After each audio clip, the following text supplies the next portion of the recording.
This tutorial is going to show you how to get started with Google Forms and then how to add those things to your classroom. So you want to start with going to Google Forms, which is forms.google.com.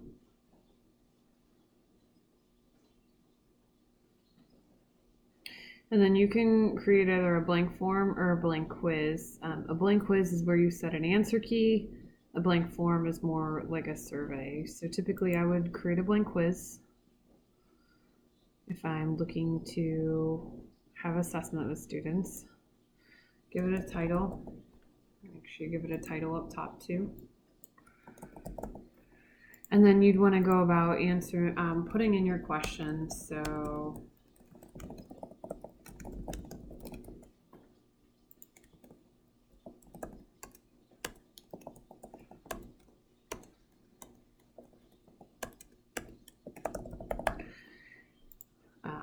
So you can put in, you have different styles of questions that you can obviously create. Some questions it's easier to set an answer key for than others.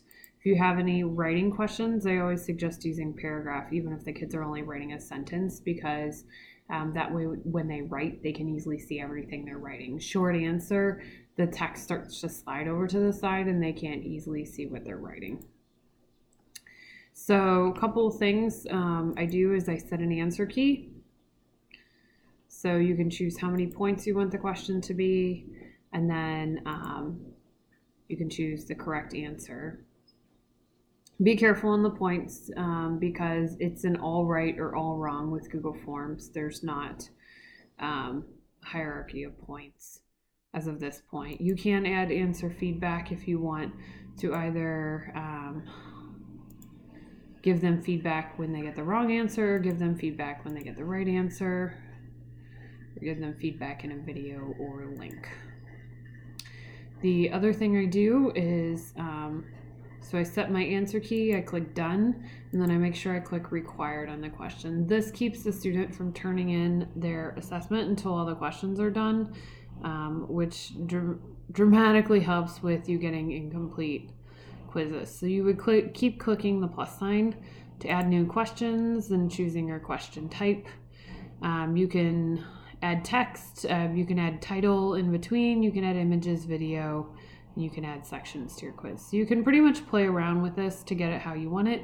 And then once you are ready,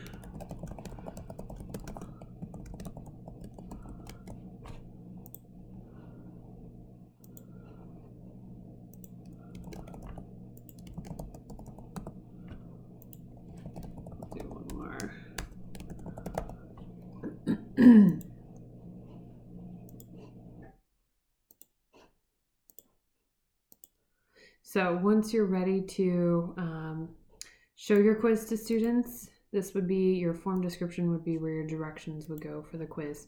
You want to come up and click the eyeball. The eyeball is going to let you see exactly what students would see, so then you can actually go through and do the quiz yourself. So I'm going to do the quiz right now and submit my answers. Because of my settings, I have it set where I can submit another response. I'm going to close out of the preview.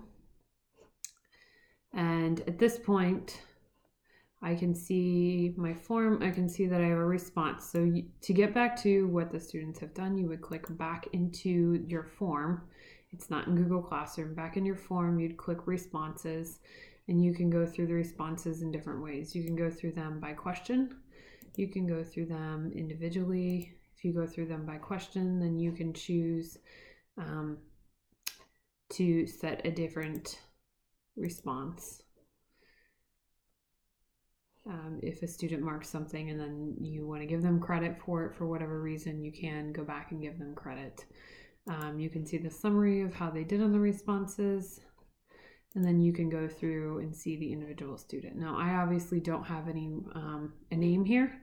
So that's one other really big thing you want to make sure you put in the top of your quiz is, I usually do them separate. I do a first name and I do a last name. That way I can easily sort my spreadsheet by last name. If you have the students type in their whole name, it's not easy to sort your responses. So that way you can sort your responses if you need to. So we have our quiz ready. We can see our responses right in the form. So at this point, we're going to change a couple of settings. We're going to go up and click settings. We're going to make sure that we restrict to users in North Olmsted City Schools. You can limit to one response. And then under the quizzes tab, you do have the option to decide when you want the students to get feedback. So do you want them to get it immediately, or do you want them to get after manual review? So your option, the manual review later will go to their email, whereas immediate, they'll be able to see that through Google Classroom, and then you can decide which things you want them to be able to see. I strongly suggest the first time you do a Google form with the kids, especially for some type of quiz, you more make a fun one so that they get the point of it and get how it works through Google Classroom.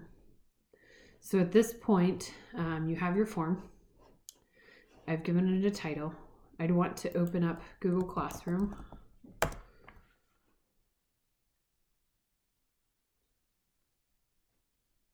And I am going to, let's say this is my class.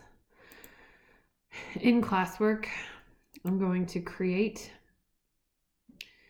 you can do it as a quiz assignment, or you can do it just as an assignment. It doesn't matter. So obviously give it a title and instructions just like you normally would. If you want the points to come back into Google Classroom, you need to make sure that the points match the number of points you put on the quiz. Give it a topic, and then from your drive, you would select your quiz. So, and then here's where it's going to allow you, it's going to say, do you want to turn on locked mode on Chromebooks? If you do that, that means that it locks the students down from using any other web pages. So probably not as big a deal in second grade, but they use it a lot at the upper levels. Kind of works almost like how MAP would lock down and they can't get into other things during that quiz until they're done with that quiz. So, and then you would just click assign. And then once you've assigned it, in order for you to see how students are doing, you actually have to revisit the Google form. So you don't see these results in Google Classroom. You see them in the form, and that's where you would do your final grade of questions. You would grade any shorter extended responses, and then you can see the responses here, or you can click the little spreadsheet icon in your form and create a new spreadsheet, and you can see all of your responses across the top in a spreadsheet and their scores and so on and so forth.